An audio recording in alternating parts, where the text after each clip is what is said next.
Levanta a mão se você concorda que o crédito é uma ferramenta essencial para o crescimento econômico. Obviamente, sua eficiência depende do quão acessível e bem gerenciado ele é.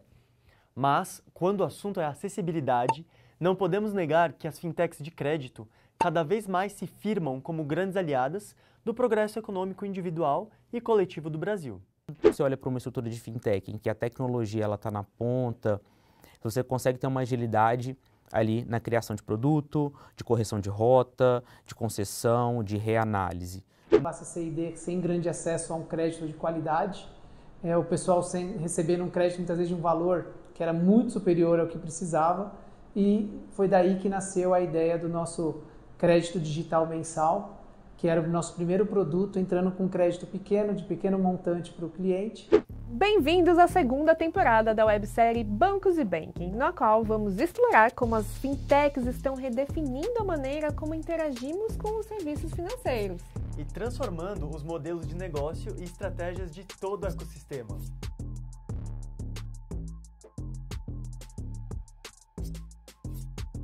No segundo episódio, vamos refletir sobre como o crédito e a tecnologia estão transformando a sociedade. Você vai entender qual o papel das fintechs nessa jornada, já que, graças a elas, a concessão do crédito tornou-se mais rápida e personalizada, promovendo a inclusão de inúmeros brasileiros que tinham seus pedidos negados pelos bancos tradicionais. Se esse é um assunto que te interessa, já curte esse vídeo e se inscreve no nosso canal para acompanhar todas as novidades. O crédito é muito mais que uma simples ferramenta financeira. Ele é um motor vital para o crescimento econômico. Do ponto de vista do consumidor, quando acessível e bem utilizado, o crédito permite que as pessoas realizem grandes aquisições, como a compra de uma casa ou um carro, que de outra forma seriam difíceis de financiar. Isso não só melhora a qualidade de vida das pessoas, mas também acaba estimulando outros setores da economia, gerando um ciclo de crescimento positivo. Já no âmbito empresarial, o crédito funciona como um catalisador e acelera o crescimento dos negócios, seja possibilitando a compra de novos equipamentos, contratando mais funcionários ou explorando novos mercados. Aliás, para os pequenos empreendedores, essa oportunidade de expansão pode ser a diferença entre estagnar ou prosperar. E é nesse ponto que as fintechs estão fazendo uma diferença real na economia brasileira. Ao usar a tecnologia para avaliar melhor o risco, elas conseguem oferecer crédito a taxas mais competitivas e de forma mais rápida e eficiente, garantindo que se torne uma alavanca para o crescimento econômico inclusivo. Além disso, a tecnologia pode ajudar a automatizar processos de crédito, reduzindo o tempo e o custo associados à obtenção de crédito. O papel do crédito e da tecnologia, eu vejo que é o mesmo, é democratizar. Os dois garantem acesso. Você olha para uma estrutura de fintech em que a tecnologia está na ponta, você consegue ter uma agilidade ali na criação de produto, de correção de rota, de concessão, de reanálise. Uma instituição tradicional, ela não tem tanta essa agilidade e não tem ainda tanta essa cultura do aprender com os erros e corrigir rapidamente as rotas. A colaboração existente entre as instituições tradicionais e as fintechs, ela ficou muito clara quando foi desenvolvido o modelo de Bank as a Service, em que instituições não reguladas, que não necessariamente operavam no mercado de crédito ou até mesmo no mercado financeiro, fizeram parcerias com instituições reguladas para, assim, oferecer propostas de crédito, para oferecer conta digital. E o Bank as a Service, ele fomenta o mercado de crédito como um todo. Hoje a gente tem uma regulamentação que o Banco Central está em fase de edição, que vai trazer cada vez mais segurança para o mercado e segurança para as partes envolvidas e vai regulamentar toda essa atuação das duas partes, tanto das fintechs que estão começando, quanto das instituições que fornecem esse tipo de serviço. Isso, claro, foi uma forma de democratizar o crédito. Vejo que isso foi um dos principais ganhos desses últimos 10 anos, quando a gente fala em modelo de democratização e acesso ao crédito. Então eu entendo que os dois eles têm andado cada vez mais juntos. E os dois juntos, eles têm sim a capacidade de gerar cada vez mais crédito e cada vez mais oportunidades para toda a população. A CREF ela tem sido essa ponte de conexão entre presente e futuro, trazendo toda essa história e essa expertise de mais de 60 anos de mercado para esses novos entrantes. A Jeito tem se destacado no mercado de crédito, com uma proposta diferenciada e focada na inclusão financeira, desafiando as práticas tradicionais do setor e atendendo clientes que nem sempre são vistos por outras instituições financeiras, especialmente o público das periferias, as classes C, D e E. Comprovando a relevância da sua proposta de valor, o número de clientes saltou de 6,1 milhões no terceiro trimestre de 2023 para 10 milhões em dezembro de 2024. Esse foi o maior crescimento anual nos seus 10 anos de operação. O Jeito ele já existe há quase 11 anos agora. É uma empresa que olhou para o mercado brasileiro e viu que existiam várias necessidades, né? Classe C e D sem grande acesso a um crédito de qualidade, o pessoal recebendo um crédito muitas vezes de um valor que era muito superior ao que precisava, e foi daí que nasceu a ideia do nosso crédito digital mensal, que era o nosso primeiro produto, entrando com um crédito pequeno, de pequeno montante para o cliente.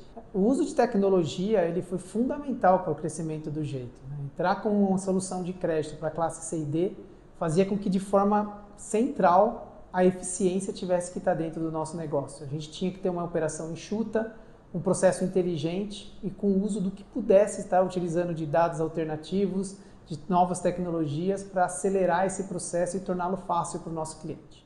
Em meio à vitória da democratização do crédito, destaca-se o antigo desafio enfrentado pelas instituições financeiras: como garantir sua sustentabilidade frente aos altos índices de inadimplência. Nesse processo, a tecnologia também tem se mostrado uma grande aliada. O uso da inteligência artificial na análise de dados, por exemplo, tem contribuído para mensurar com precisão a capacidade de pagamentos dos clientes, minimizando o inimigo. Então, a primeira grande tecnologia aqui, na verdade, é o uso de dados alternativos. Então, desde o início, o Jeito sempre teve uma estrutura de dados muito robusta, uma implantação de plataformas globais de dados com todas as melhores práticas de mercado, e em cima disso conseguiu guardar muita informação e criar um monte de variáveis, mais de 800 variáveis que hoje fazem parte do nosso modelo de decisão de crédito. Então, hoje a gente usa, por exemplo, Machine Learning como uma técnica de fazer análise de crédito, de segmentação de público, que está do que há de mais moderno dentro do mercado, e isso é fundamental para a gente poder dar esse primeiro passo de confiança com os clientes. Além disso, para que essa decisão seja super ágil, super rápida, a gente sempre teve que se basear em utilização de motores de crédito que tornasse isso muito rápido, esse processo de decisão de crédito, e assim a gente pudesse estar usando o poder dos dados, o poder da segmentação integrado à entrega dessa melhor segmentação de forma rápida para o cliente. As tecnologias emergentes, eu sou um grande entusiasta. Quando a gente fala em blockchain, tokenização, DREX, ativos virtuais, eu acredito que é algo que vai trazer muita segurança para o mercado para os próximos anos. A gente vai ter uma inovação de produtos, a gente vai ter uma inovação de oportunidades, vamos ter mais clientes e vamos ter uma maior democratização do crédito. Aí ela sempre esteve presente no mercado financeiro, especialmente no mercado financeiro brasileiro, que é um mercado super tecnológico e nos últimos anos vem ganhando cada vez mais escala de um ponto de vista de tecnologia, graças ao incentivo também do regulador. Mas aí a generativa, eu entendo que ela tem um papel aqui primordial quando a gente olha em concessão e cobrança. Se ela tiver a capacidade de entender os hábitos de consumo dos clientes e a capacidade de pagamento de cada um, os dois atrelados, ela vai conseguir gerar um modelo de crédito muito mais efetivo para as instituições, reduzindo assim a inadimplência e gerando um crédito de qualidade e um crédito mais saudável para os clientes. E, de fato, a tecnologia tem atuado de perto na mitigação de riscos de inadimplência nas fintechs. A discussão de riscos não é uma discussão departamentalizada aqui no Jeito. Você não tem alguém ali no canto que está olhando para riscos enquanto o resto da organização está olhando para receita ou para negócio. A classe C e D é diferente de tudo. A gente tem que compreender que esse cliente ele vive numa montanha russa, né? Tem momentos que ele está com maior liquidez, momento de menor liquidez. Isso faz parte dos nossos modelos de analíticos, modelos integrados. A gente tem todos os modelos de governança como é prática de mercado, mas ao mesmo tempo isso sendo visto de forma leve e não de uma forma que traga barreiras para criar mais negócio com o cliente. A gente tem que ser ousado, a gente tem que estar olhando como atender esse público e porque se a gente simplesmente for olhar a inadimplência mínima, né, sem olhar como viabilizar negócio, você simplesmente não daria crédito para boa parte da população. Então, acho que a gente sempre vai buscar ousadia e formas novas para viabilizar e passar pelos momentos macroeconômicos de uma forma muito mais tranquila e podendo continuar a atender os nossos clientes. O principal ponto a ser observado é aquela concessão consciente de crédito. Como juntar dívidas, utilizar garantias, entender qual é aquela capacidade de pagamento do cliente. O crédito consignado, que agora, principalmente nesse ano, está sendo o principal hype para a pessoa física. Ele vai sim fomentar o mercado de crédito, é um crédito seguro, ele está atrelado ao salário, o desconto já é feito em folha, ou seja, a instituição financeira ela tem menor risco. Quando se tem menor risco, você tem um maior apetite à concessão. Além da tecnologia, a legislação também tem desempenhado um papel crucial na criação de um ambiente mais amigável e propício para o desenvolvimento sustentável da expansão do crédito, atuando em várias frentes para beneficiar tanto as instituições financeiras quanto os consumidores. Como vimos no primeiro episódio, novas regulações têm incentivado a concorrência no setor financeiro e permitido que fintechs e outras instituições inovadoras entrem no mercado, desafiando bancos tradicionais e promovendo melhorias em termos de acessibilidade, custos e inovação nos produtos de crédito. Outro aspecto importante é o aprimoramento das leis que tratam da análise e compartilhamento de dados financeiros. Estruturas como o Open Banking permitem que clientes compartilhem seus dados financeiros com diferentes instituições de forma segura, facilitando a personalização de produtos e uma avaliação de risco mais precisa. O Banco Central tem feito um papel incrível, acho que puxando, né, essa agenda contínua de inovação dentro do mercado financeiro, que tem sido super importante para a gente poder garantir cada vez mais a participação de maior quantidade de público dentro do mercado de crédito. Se a gente olhar aí nos últimos anos, né, a introdução do Open Banking trouxe uma enxurrada de dados novos, numa experiência que hoje o brasileiro já está acostumado, né, que ele vai compartilhar os dados dele, mas em contrapartida ele vai efetivamente ter acesso a mais crédito e um crédito com preço mais justo. O Pix é uma revolução que o mundo também está olhando hoje, ele trouxe um acesso ao mundo digital e a toda a parte do dinheiro digital que outros mercados estão tentando há muito tempo e não estão conseguindo, estão olhando o Brasil como essa referência. E por fim a gente vê toda essa discussão agora do sandbox regulatório, a regulamentação agora do e-consig com o crédito consignado. São várias iniciativas em que, ao meu ver, o Banco Central e os reguladores estão sendo super parceiros. A regulação brasileira ela fomenta negócio, ao contrário do que a gente vê em outras instituições pelo mundo. Eu vejo que a gente tem ainda oportunidade, obviamente, tem algumas regulamentações que estão saindo. A partir do momento que a gente tem um DREX totalmente regulamentado, a gente viabiliza ali novos produtos criados através de blockchain, através de tokenização e através de IoT. Quando a gente tem tecnologia aliada à regulamentação, eu entendo que a gente tem novas oportunidades e mais segurança e o mercado crescendo de forma sustentável e efetiva. Com mais de 3,5 milhões de novos CNPJs abertos anualmente no Brasil, as pequenas empresas constituem a maioria esmagadora dos negócios no país e representam uma enorme oportunidade de mercado para o setor financeiro.